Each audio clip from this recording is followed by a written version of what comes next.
It is written to you, babies, that you should know what is the height and the depth and the width and the breadth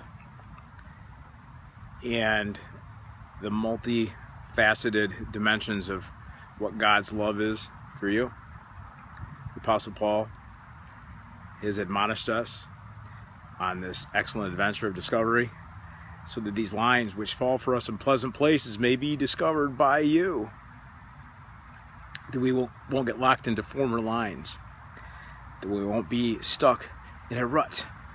Do you know what a fractal is?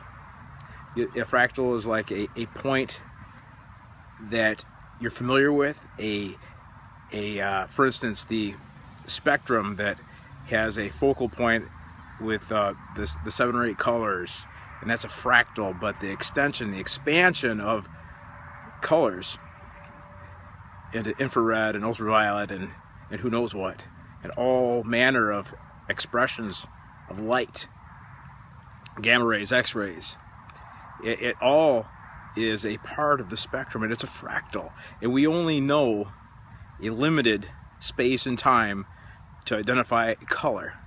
But there is a capacity, and there's a dimension in you that is the height and the depth and the width and the breadth that God has chosen from before ages and generations to hide, that in these days that you may discover what is the height and the depth and the width and the breadth. So these former lines, don't fret over the dissolution, don't fret over the shifting of paradigms, because there are new things bursting forth before your eyes, things hidden before ages and generations, that it's God's delight that He make known to you today. So be of great courage in that. I am personally at a point in time, pushing 50 here, where there's striations and a certain form, physically, anatomically, that I have become familiar with, that I have found delight in.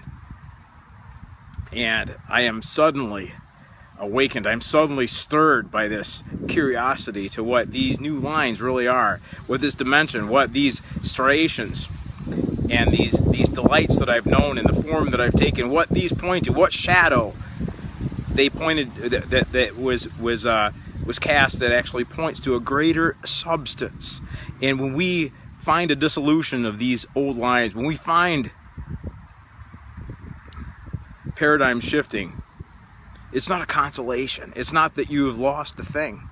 It's not that, oh, I've got to give up the old. I've got to sacrifice and bite the bullet because, well, I'm pushing 50 and I'm not going to be able to do the exploits in the gym that I used to do. Case in point.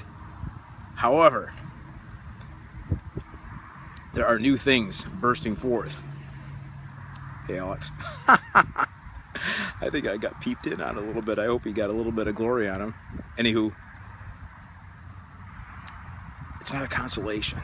Don't settle for consolations. It's not a consolation that God's bringing something new in front of your face to comfort you in the dissolution of lines or the shifting of paradigms or whatever loss or grief you think that you're experiencing. He's not bringing new things on you as a consolation for the lack of the loss. You have all things, and you don't lack a thing.